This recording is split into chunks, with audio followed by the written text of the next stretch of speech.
Alors, en espérant conclure, mais en espérant que ce colloque vous aura tous intéressés, et en remerciant chaleureusement tous ceux sans qui son organisation n'aurait pas été possible.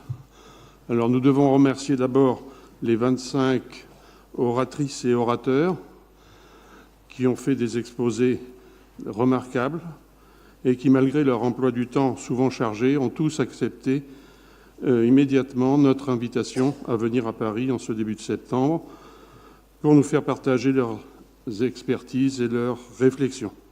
Donc ce colloque leur appartient. Ensuite, ce colloque n'aurait pas été possible sans l'aide précieuse et très professionnelle de tous les personnels de l'Académie, parmi lesquels nous aimerions mentionner Sandrine Chermé, César Manriquet, Dalila Ebadj, Sophie Tissandier, Muriel Touly, et pour tous les problèmes d'organisation, Jean-Yves Chaperon et Éric Poster pour les publications, et Marie-Laure Moinet pour les contacts avec la presse.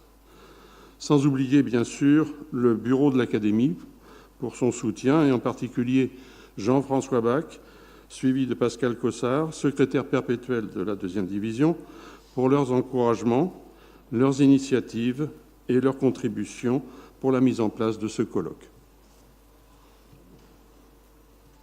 Alors, je voudrais terminer en mentionnant le fait que la préparation de ce colloque, qui s'est étalé sur presque 2 ans, n'aurait pas été possible sans les travaux de son comité scientifique, sur lequel vous voyez ici la composition: Didier Boichard, Michel Caboche, Antoine Danchin, Michel Delsoni, Anne Frussy, André Gallet, Jean-Antoine Lepezan, Jean-Claude Mounoulou, Georges Pelletier et Jean Weissenbach.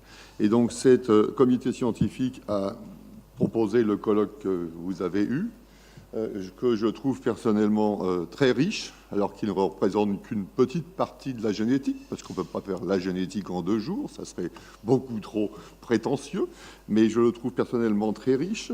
Le contenu des présentations se trouve dans le numéro spécial du compte-rendu de l'Académie des sciences qui sont à vos dispositions, et je vous encourage vivement, si ça vous intéresse, à prendre un numéro en papier pour regarder le contenu de ce qui s'est dit.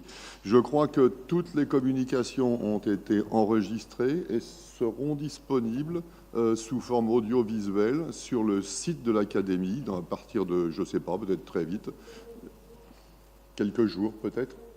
Pardon ? Une quinzaine de jours.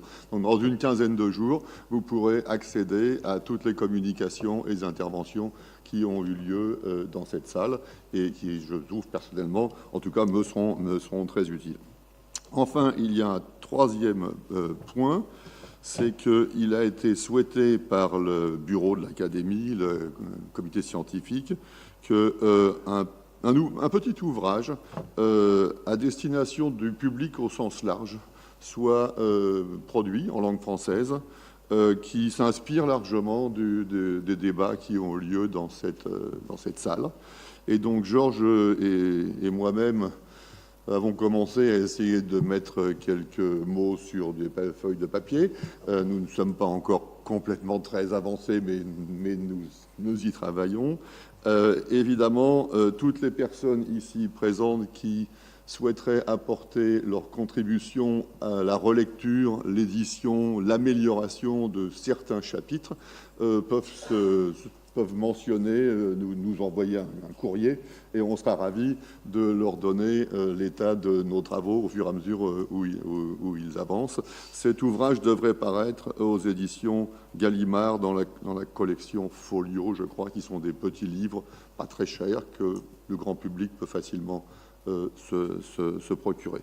Voilà, ceci conclut ce colloque.